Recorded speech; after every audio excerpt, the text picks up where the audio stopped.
Hello everyone, welcome back to our YouTube channel medical and nursing सब। मेरा नाम है कीर्ति। तो आज हम डिस्कस करेंगे यहाँ पर जो फाउंडेशन ऑफ कम्युनिटी हेल्थ का पेपर हुआ है एमपी एमएसयू यूनिवर्सिटी के द्वारा करवाया गया है। तो जिन भी लोगों ने पेपर दिया था उन्हीं के थ्रू पेपर मिला है। तो Madhya Pradesh medical science university Jabalpur अभी, क्योंकि पहले इग्नू बस करवाती थी, बट कुछ टाइम पहले से ही इग्नू और एमपी एमएसयू के दो अलग अलग तरीके से सीएचओ की जो ट्रेनिंग होती है, टर्म एंड एग्ज़ाम होता है, वो यहाँ पर डिवाइड किया गया था स्टडी सेंटर के तौर पर। तो यहाँ पर ये पेपर एमपी एमएसयू ने कंडक्ट करवाया है। तो फाउंडेशन ऑफ कम्युनिटी हेल्थ का पेपर फर्स्ट है, जो कि हम इसको BNS 041 का पेपर भी मान सकते हैं। तो यहाँ पर जो पेपर हुआ है फाउंडेशन ऑफ कम्युनिटी हेल्थ का, तो ये जुलाई से दिसंबर तक जिनका सेशन चला है 2021 तक, उन लोगों का टर्म एंड एग्ज़ाम हुआ है। तो ये पेपर फर्स्ट है, जो कि कल ही हुआ था 31 जनवरी को। एंड ये ऑफिशियल पेपर है। तो जो भी लोग पेपर दे के आए हैं उनके साथ साथ अब जिनका अपकमिंग टाइम में किसी भी स्टेट के लिए इनकेस एग्ज़ाम होता है, क्योंकि सिलेबस सभी जगह के लिए सेम है, तो आपके लिए क्वेश्चन बहुत ही हेल्पफुल रहेंगे। तो एंड तक ज़रूर देखें। और साथ ही साथ मैंने आप सभी लोगों के लिए जो प्रीवियस पेपर हुए थे, जो क्वेश्चन बैंक थी, वो भी अवेलेबल करवाई थी। जो भी लोग लेना चाहते हैं वो ले सकते हैं। और उसी क्वेश्चन बैंक में अब जो 2 पेपर यहाँ के होंगे एमपी एमएसयू के, वो भी ऐड कर दिए जाएंगे। तो यहाँ पर जो क्वेश्चन नंबर फर्स्ट आया था, पेपर बहुत ही ईजी आया था, बट बहुत सारे लोगों को कुछ क्वेश्चन में डाउट थे तो उन्होंने छोड़े हुए हैं, बट कुछ नहीं। तो यहाँ पर जो फर्स्ट क्वेश्चन है वो था एपिडेमियोलॉजिकल ट्रायडिज। तो जो एपिडेमियोलॉजिकल ट्रायड में जो ट्रायंगल होता है उसका मतलब क्या है। ऑप्शन में था agent, host, environment, susceptibility, organism, precipitants, agent, host, cultural factor, या फिर सोशियो कल्चरल एनवायरमेंटल फैक्टर। तो जो ट्रायंगल होता है, इसी ट्रायंगल में बताया जाता है कि एजेंट, होस्ट एंड एनवायरनमेंट। तो यहाँ पर आपका जो करेक्ट आंसर होगा वो क्या होगा, वो होगा आपका agent, host and environment. Next question है the tertiary prevention consist of. तो यहाँ पर आपको यदि क्वेश्चन पेपर थोड़ा सा भी ब्लर्ड लग रहा हो, बट ये जिन भी लोगों ने, मैंने 5 से 6 लोगों से पेपर लिया था, तो उनमें से यही पेपर है जो सबसे अच्छी क्वालिटी की जो इमेज इसमें रही हैं, तो वो आपके साथ शेयर की हैं। बट यदि फिर भी आपको लगता है तो जब नेक्स्ट सीरीज़ लाएंगे या फिर नेक्स्ट वीडियो रहेगा कम्युनिटी हेल्थ नर्सिंग को लेके, तो उसमें क्वेश्चन आपको सेपरेटली भी विथ रीजनल के बता दिए जाएंगे। तो टर्सरी प्रिवेंशन में क्या रहेगा, ऑप्शन में था health promotion, health protection, early diagnosis and treatment, या फिर रिहेबिलिटेशन। तो टर्सरी प्रिवेंशन में क्या होता है, रिहेबिलिटेशन है। बाकी सभी अर्ली डायग्नोसिस एंड ट्रीटमेंट किसका है, सेकेंडरी का। हेल्थ प्रोटेक्शन एंड प्रमोशन है प्राइमरी का। तो यहाँ पर आपका आंसर क्या होगा, डी, रिहेबिलिटेशन। नेक्स्ट था यहाँ पर most important function of sub centre. तो सब सेंटर का मोस्ट इंपॉर्टेंट फंक्शन कौन सा है।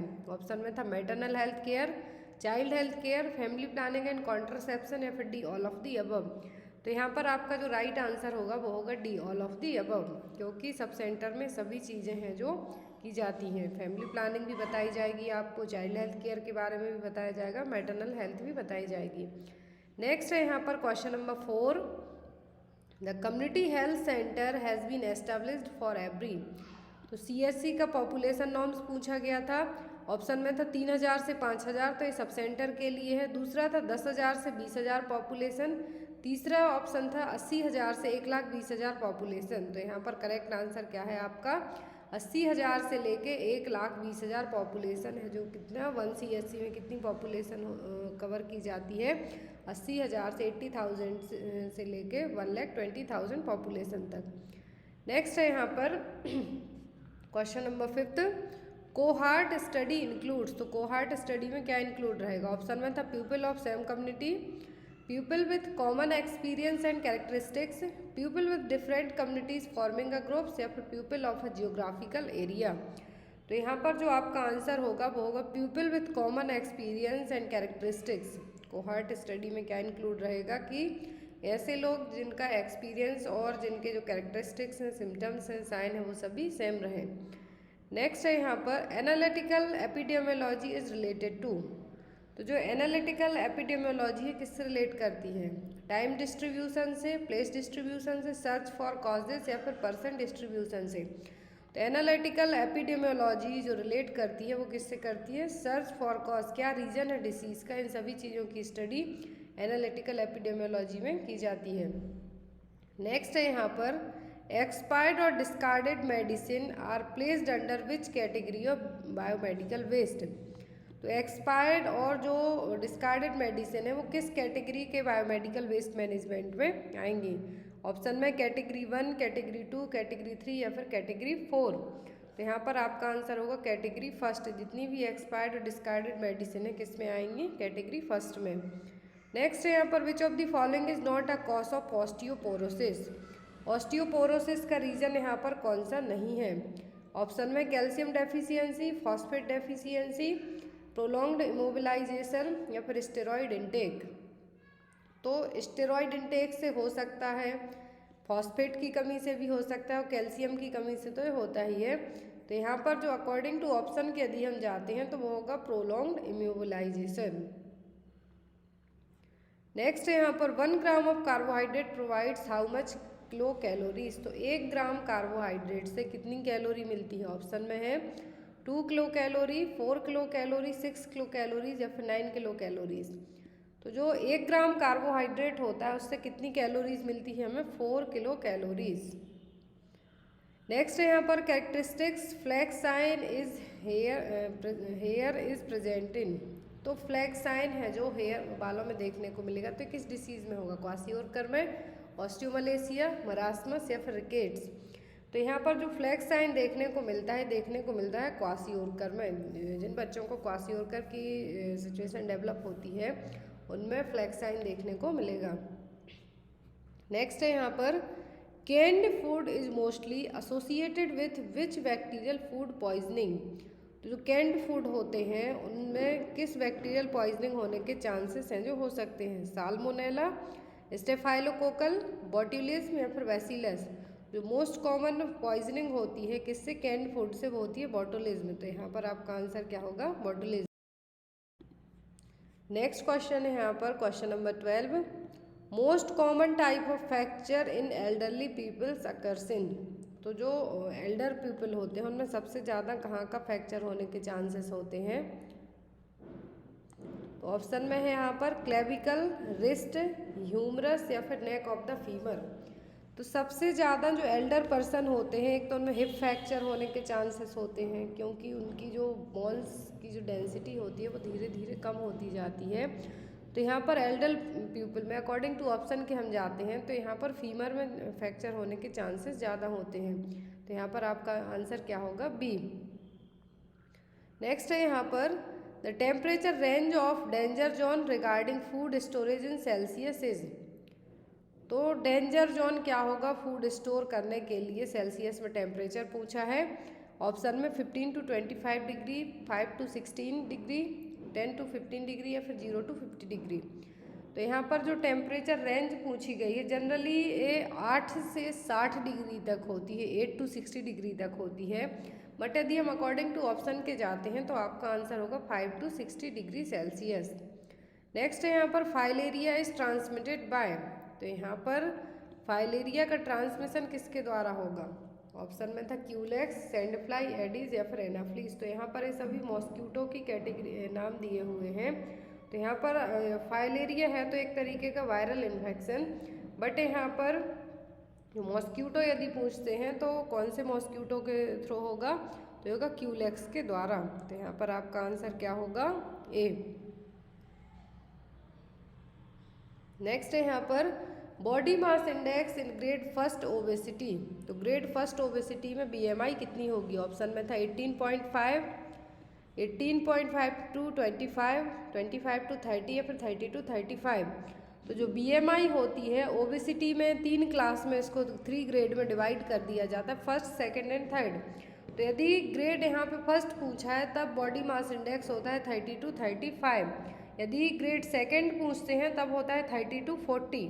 इनकेस ग्रेड थर्ड पूछते हैं तो मोर देन 40 होता है। तो यहाँ पर ग्रेड फर्स्ट ओबेसिटी पूछा है तो कितना होगा? 30 to 35। बीएमआई कितनी होगी ग्रेड फर्स्ट ओबेसिटी में? 30 से 35। यदि यहाँ पर सेकंड डिग्री का ओबेसिटी पूछते, सेकंड ग्रेड पूछते ओबेसिटी का तब होती 36 से 40 और थर्ड पूछते तब होती मोर देन 40। नेक्स्ट है यहाँ पर Building awareness in the community is the example of which way to influence the behavior. Question number 16 है, 16वें नंबर का क्वेश्चन है. Building awareness in the community in the example of which way to influence the behavior. Option में था information, support, legislation या फिर design. तो यहाँ पर आपका आंसर क्या होगा? C, legislation. Next is an example of ethical leadership. तो एथिकल लीडरशिप का यहाँ पर क्या एग्जाम्पल होगा? ऑप्शन में था greater autonomy, encourage to work individually, respect the right of all या फिर no respect for others right. तो यहाँ पर इथिकल लीडरशिप, यहाँ पर आपके एथिक्स आते हैं, रूल्स आते हैं, जो आपको प्रॉमिस करवाए जाते हैं वो सभी आएंगे. तो यहाँ पर हमें जो अकॉर्डिंग टू ऑप्शन के जाना होगा वो क्या होगा? Respect the right of all. जो सभी हैं उनके जितने भी राइट्स हैं उनकी हमें रिस्पेक्ट करना है. Next is health management information system, HMIS. ये एग्जाम में आता है, फुल फॉर्म भी पूछ लेते हैं कभी कभी. HMIS health management information system deals with the following. Option में data related to health, data related to political issue, data related to finance या फिर डेटा रिलेटेड टू एजुकेशन. तो हेल्थ मैनेजमेंट इंफॉर्मेशन सिस्टम किससे deal करता है? Data related to health से. Next है यहाँ पर most common type of heart disease. तो जो कॉमन टाइप की हार्ट डिसीज़ है वो कौन सी होती है? तो ऑप्शन में था coronary artery disease, atrial fibrillation, mitral valve prolapse या फिर अरिथमिया. फिर most common type heart disease होती है, इंडिया में स्पेशली देखने को मिलती है, वो होती है coronary artery disease. Next is idiopathic epilepsy is caused bye. तो इसके ऑप्शन में मैं भी उतनी श्योर नहीं हूँ, बट फिर भी आप लोगों को यदि लगता है कि इस क्वेश्चन का आंसर मैंने गलत दिया तो प्लीज़ कमेंट बॉक्स में बताना. तो इडियोपैथिक एपिलेप्सी का कॉज क्या है? Brain tumour, severe head injury, no identifiable cause या फिर ब्रेन स्ट्रोक. तो जनरली जो इडियोपैथिक एपिलेप्सी होती है जेनेटिकल रीजन्स के कारण होती है, बट यहाँ पर जो ऑप्शन दिए हुए हैं तो अकॉर्डिंग टू इनके जाते हैं यदि, तो ये ब्रेन ट्यूमर इसका आंसर है जो हो सकता है. बट कुछ लोगों का कहना है कि नो आइडेंटिफेबल कॉज होगा. तो इन दोनों ऑप्शन में से आपके लिए बताना है कि राइट आंसर क्या होगा. क्वेश्चन नंबर 20 में ऑप्शन ए एंड सी, इन दोनों में थोड़ा सा माइनर सा कन्फ्यूजन है. According to me brain tumour होगा, बट बहुत सारे लोगों का कहना है कि आइडेंटिफेबल कॉज भी हो सकता है. तो इसका आंसर आप लोग ज़रूर बताना. नेक्स्ट है यहाँ पर metabolic risk factor for non communicable disease. तो मेटाबॉलिक रिस्क फैक्टर कौन से होंगे नॉन कम्युनिकेबल डिसीज़ को लेकर? Tobacco use, physical inactivity, राइज्ड blood pressure या फिर अल्कोहल इंटेक. तो मेटाबॉलिक रिस्क फैक्टर हो सकते हैं नॉन कम्युनिकेबल डिसीज़, जैसे कि यहाँ पर नॉन कम्युनिकेबल डिसीज़ में आपकी आ जाएंगी जो कि एक से दूसरे पर्सन में नहीं होंगी, जेनेटिकल रीजन के कारण हो सकती हैं, आपकी फिजिकल एक्टिविटी कम होने के कारण हो सकती हैं. तो इनमें एक तो होगा ब्लड प्रेशर का बढ़ना, क्या होगा? राइज्ड ब्लड प्रेशर हो सकता है, या फिर आपको डायबिटीज़ है तब भी आपके लिए ज़्यादा चांसेस होंगे. तो यहाँ पर रिस्क फैक्टर क्या होगा? राइज्ड ब्लड प्रेशर, और जो कि मेटाबॉलिक रिस्क फैक्टर यहाँ पे पूछा है. नेक्स्ट है यहाँ पर to a severely malnourished child ICDS provides. तो ICDS में जो प्रेग्नेंट मदर हैं, 5 ईयर तक के बच्चे हैं, उनके लिए न्यूट्रिशन प्रोवाइड करवाया जाता है, इम्यूनाइजेशन किया जाता है. तो यहाँ पर यदि कोई सीवियरली माल नरिश्ड बच्चा है तो ICDS क्या प्रोवाइड करवाएगा?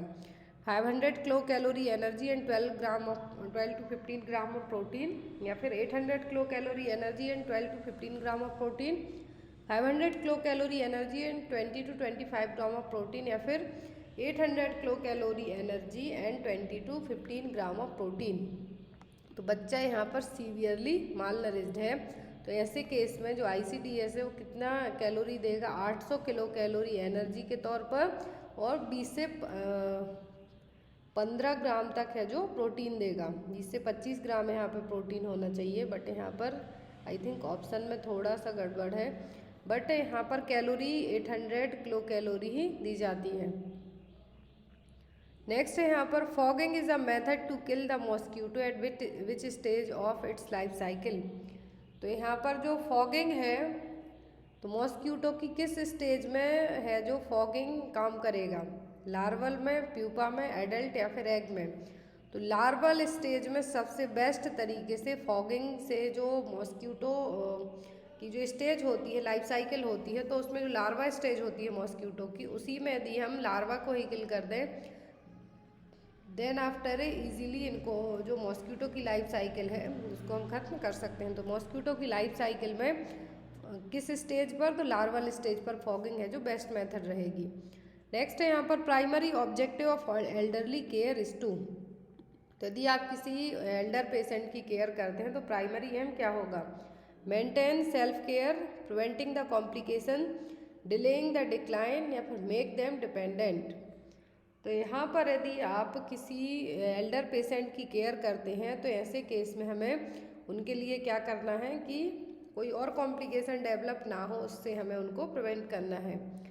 नेक्स्ट है यहाँ पर secondary host of taenia solium. तो सेकेंडरी होस्ट क्या है टीनिया सोलियम का, बफेलो, मैन, पिग या फिर गॉट। तो सेकेंडरी होस्ट क्या है टीनिया सोलियम का, पिग।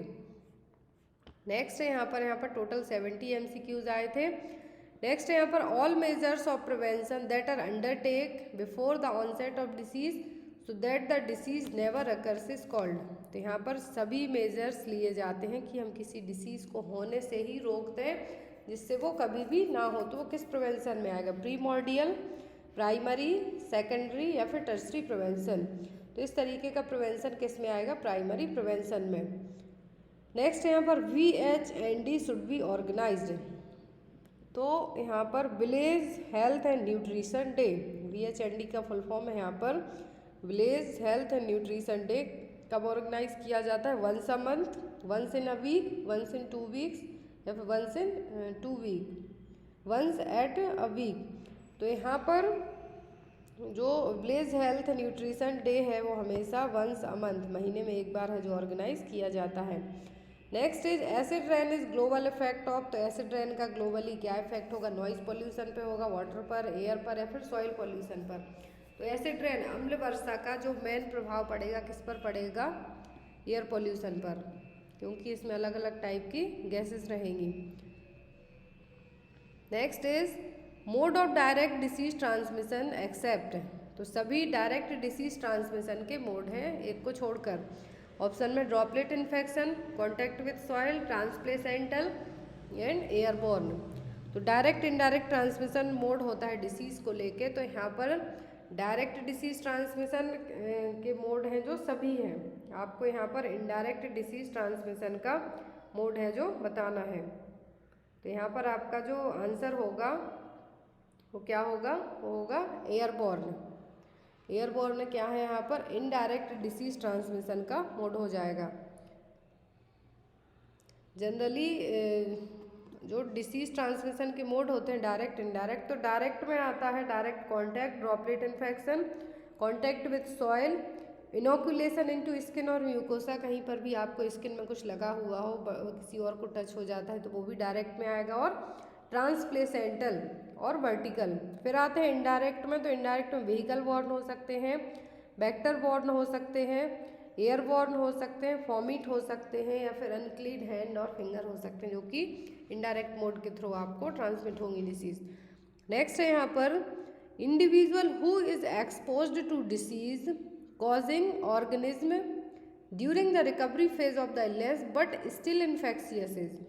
तो यहाँ पर क्वेश्चन है कि कोई पर्सन, उसको कोई मान लीजिए कोविड हुआ है बट वो रिकवरी फेज में है इलनेस की, लेकिन अभी भी वो किसी दूसरे पर्सन को इन्फेक्शन है, उसके अंदर अभी थोड़ा बहुत इन्फेक्शन है, तो वो क्या कहलाएगा, इंक्यूबेटरी कैरियर, कन्वर्जेंट कैरियर, टेम्पररी या फिर हेल्दी कैरियर।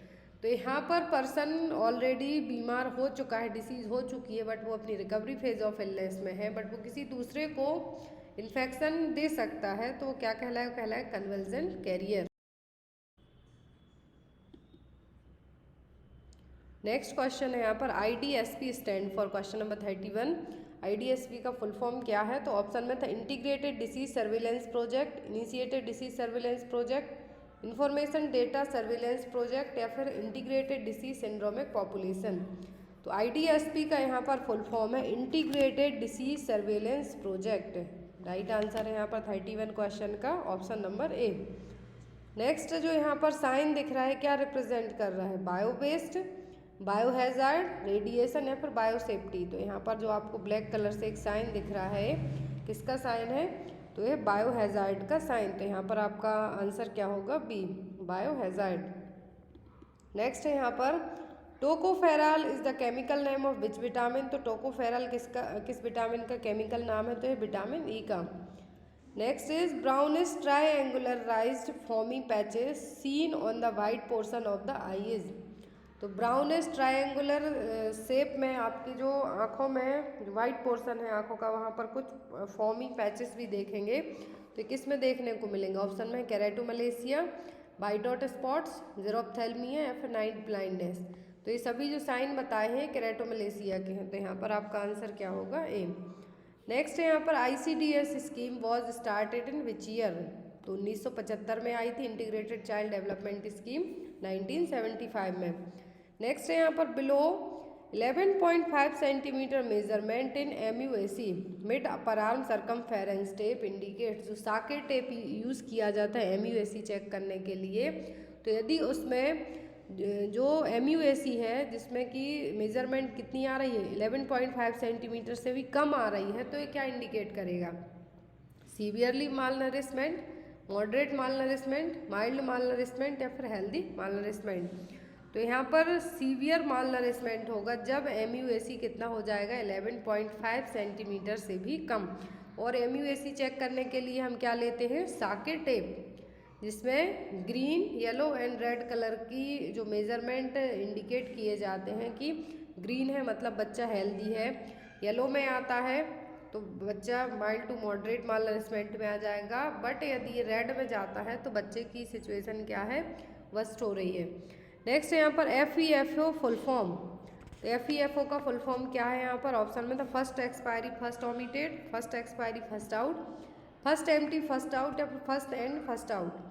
तो यहाँ पर जो FEFO का फुल फॉर्म है वो है फर्स्ट एक्सपायरी फर्स्ट आउट।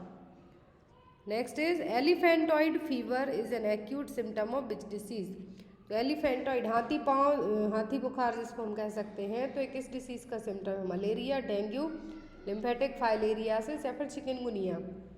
तो ये लिम्फेटिक फाइलेरियासिस का। नेक्स्ट है यहाँ पर DPT vial with positive shake test. तो DPT वैक्सीन के लिए कुछ और अदर वैक्सीन होती हैं जिनमें क्या किया जाता है? वैक्सीन की पोटेंसी को चेक करने के लिए सेक टेस्ट है जो किया जाता है। कुछ वैक्सीन्स के लिए होता है, DPT के लिए होता है, हेपेटाइटिस B वैक्सीन के लिए जनरली होता है। तो यहाँ पर इस टेस्ट में, सेक टेस्ट में वैक्सीन को चेक किया जाता है कि वैक्सीन जो एब्जॉर्बेंट है, फ्रीज सेंसिटिविटी है, ये सभी चीज़ें सही हैं या नहीं। तो सेक टेस्ट में यहाँ पर पूछा है कि DPT vial with positive shake test के, यदि पॉजिटिव सेक टेस्ट आता है तब हमें क्या करना है? बी यूज्ड, के not used and should be discarded, used under supervision या फिर यूज्ड विथ प्रिकॉशन। तो यहाँ पर सेक टेस्ट परफॉर्म किया जाता है वैक्सीन की जनरली, और कुछ ही वैक्सीन के लिए किया जाता है कि वैक्सीन जो एब्जॉर्बेंट और इनकी जो सेंसिटिविटी है वो सही है या नहीं। तो इन सभी चीज़ों के लिए सेक टेस्ट होता है। तो यहाँ पर सेक टेस्ट में 2 वैक्सीन को साथ में लेके जनरली किया जाता है, और जब DPT में यदि सेक टेस्ट पॉजिटिव आता है तो हमें इनको यूज़ नहीं करना है। नेक्स्ट है यहाँ पर ELISA test is done in. तो एलिजा टेस्ट है जो कब किन में किया जाता है? जैपनीज इंसेफ्लाइटिस के लिए, काला आजार के लिए, मीजल्स के लिए या फिर ऑल ऑफ दी अबव के लिए। तो ELISA test generally viral infection को आइडेंटिफाई करने के लिए किया जाता है। तो यहाँ पर आपका आंसर होगा D, all of the above. Next is another name of serum hepatitis. Serum hepatitis किस हेपेटाइटिस का दूसरा नाम है? ऑप्शन में hepatitis A, hepatitis D, hepatitis B या फिर हेपेटाइटिस C। तो सीरम हेपेटाइटिस जो नाम है वो है हेपेटाइटिस B का। हेपेटाइटिस C का नाम होता है ट्रांसफ्यूजनल हेपेटाइटिस। तो यहाँ पर सीरम हेपेटाइटिस पूछा है तो किसका? हेपेटाइटिस B का। तो करेक्ट आंसर यहाँ पर आपका क्या होगा? C। नेक्स्ट है यहाँ पर siderosis is caused by inhalation of dust. तो सिड्रोसिस में क्या हो जाता है? हमारी बॉडी में आयरन का लेवल है जो बढ़ जाता है। तो सिड्रोसिस किस डस्ट को इनहेल करने के कारण होगा? ऑप्शन में था coal dust, aluminium dust, iron dust या फिर बेरियम डस्ट। तो सिड्रोसिस होने का जो रीजन होगा वो क्या होगा? Iron dust. आयरन का लेवल बढ़ जाता है सिड्रोसिस की सिचुएशन में। और जो भी लोग आयरन फैक्ट्रीज में, लोहे की फैक्ट्रीज में काम करते हैं, या फिर आपके खाने पीने में आयरन का लेवल है जो ज़्यादा हो जाता है इन सभी चीज़ों से, तो यहाँ पर सिड्रोसिस किसके कारण होगा? Inhalation of iron dust. Next is fixed false and persistent belief is known as. तो फिक्स्ड फॉल्स परसिस्टेंट बिलीफ के लिए क्या कहा जाता है? डिल्यूजन। तो यहाँ पर आपका आंसर क्या होगा? डी। नेक्स्ट यहाँ पर which of these element is not involve in the process of communication. तो प्रोसेस ऑफ कम्युनिकेशन में सेंडर होगा, मैसेज होगा, चैनल होगा, डिकोडर होगा, रिसीवर होगा, बट पाइप है जो नहीं होगा। तो आंसर आप किसको कर सकते हैं? ऑप्शन नंबर ए, यहाँ पर है पाइप है। Next is anganwadi centre comes under. तो आंगनवाड़ी सेंटर किसके अंडर में आते हैं? ICDS के, यूनिसेफ के, FAO food and agriculture organisation, या फिर केयर के। तो ICDS के अंदर आते हैं आंगनवाड़ी सेंटर। किसके अंदर आते हैं? ICDS के। Next is complex dimension of health. तो कॉम्प्लेक्स डायमेंशन कौन सा है हेल्थ का? ऑप्शन में फिजिकल, ऑक्यूपेशनल, इमोशनल, या फिर स्पिरिचुअल। तो कॉम्प्लेक्स डायमेंशन है जो यहाँ पर हेल्थ का, वो इनमें से कौन सा है? तो वो है यहाँ पर स्पिरिचुअल, ऑक्यूपेशनल।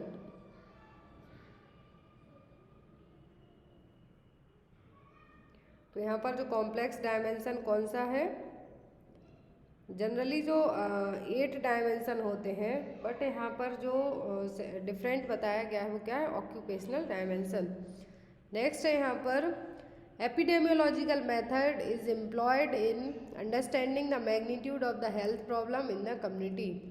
तो एपिडेमियोलॉजिकल मेथड है यहाँ पर जिसमें जो एम्प्लॉयड हैं उनकी हेल्थ प्रॉब्लम्स को हम कम्युनिटी में कैसे प्रेजेंट कर सकते हैं, कैसे चेक कर सकते हैं, तो वो कौन सी मेथड है? ऑप्शन में सर्वेलेंस, ऑब्जर्वेशन, सर्वे, या फिर लेबोरेटरी टेस्ट। तो जो मेथड यहाँ पर होगी वो कौन सी होगी जिससे हम कम्युनिटी की प्रॉब्लम्स को भी आइडेंटिफाई कर सकते हैं, समझ सकते हैं? तो वो होगी सर्वे। नेक्स्ट है यहाँ पर existing disease at the time of survey और within a specified period of time is known as. तो इसके लिए क्या कहा जाएगा? Existing disease at the time of survey और within a specified period of time is known as incidence, risk ratio, odd ratio, या फिर prevalence. तो ये कहलाएंगी यहाँ पर क्या? प्रिवलेंस, जिसमें हम जो डिसीज़ हो चुकी हैं और जो भी प्रेजेंट में भी है एक स्पेसिफिक पीरियड ऑफ टाइम में, तो क्या कहलाएंगी? प्रिवलेंस।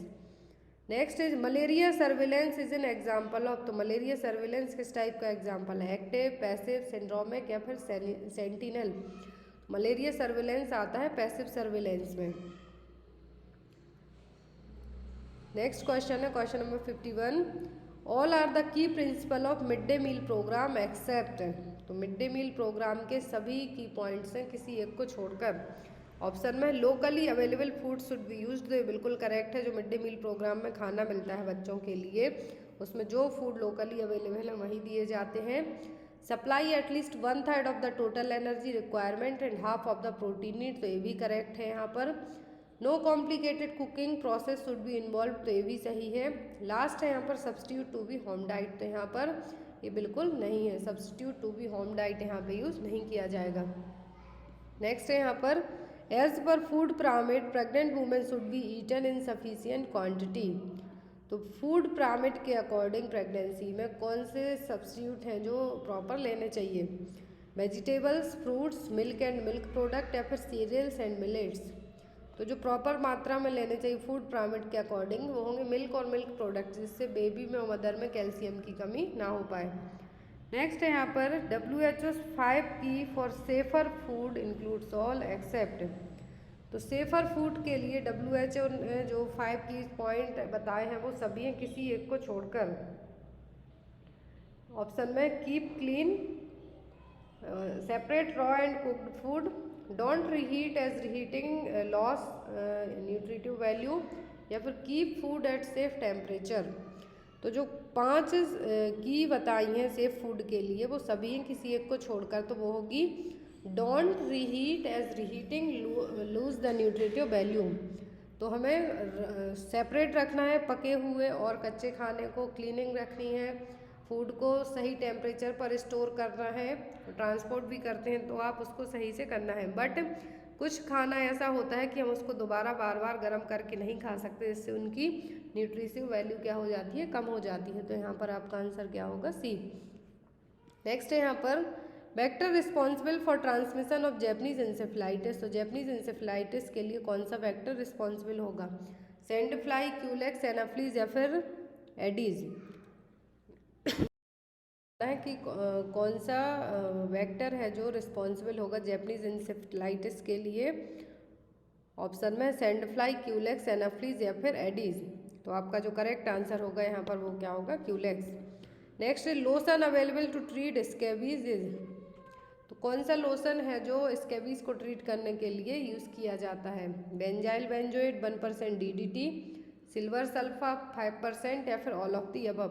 तो जनरली ये सभी लोशन हैं जो यूज़ किए जाते हैं, बट 1% DDT में थोड़ा सा डाउट है, लेकिन बेंजाइल बेंजोएट भी यूज़ किया जाता है और सिल्फर सल्फा भी यूज़ किया जा सकता है। नेक्स्ट है यहाँ पर, patient required platelet transfusion if platelets count goes below. तो पेशेंट के लिए प्लेटलेट्स ट्रांसफ्यूजन की ज़रूरत कब पड़ेगी कि प्लेटलेट्स काउंट कितने से कम हो जाए। ऑप्शन में 50,000, 10,000, 15,000 या फिर 5,000। तो जनरली 20,000 के नीचे जब प्लेटलेट्स काउंट जाता है तब क्या पड़ती, ज़रूरत पड़ सकती है प्लेटलेट्स ट्रांसफ्यूजन की, बट यहाँ पर ऑप्शन के अकॉर्डिंग यदि हम जाते हैं तो 10,000 पर भी पड़ सकती है। नेक्स्ट है यहाँ पर, if BCG not given at birth and missed, it must be given as single dose any time before of age. तो यदि BCG at the time of birth नहीं दी जाती है तो हमें कब तक दे सकते हैं, तो 1 साल तक की एज में ही हम इसको दे सकते हैं, आफ्टर 1 ईयर नहीं दे सकते हैं। यहाँ पर आपका आंसर क्या होगा, 12 months. Next is, vaccine sensitive to heat and lights. तो कौन सी वैक्सीन है जो हीट और लाइट दोनों को लेके सेंसिटिव है। तो ऑप्शन में हेपेटाइटिस, मीजल्स, TT या फिर DP।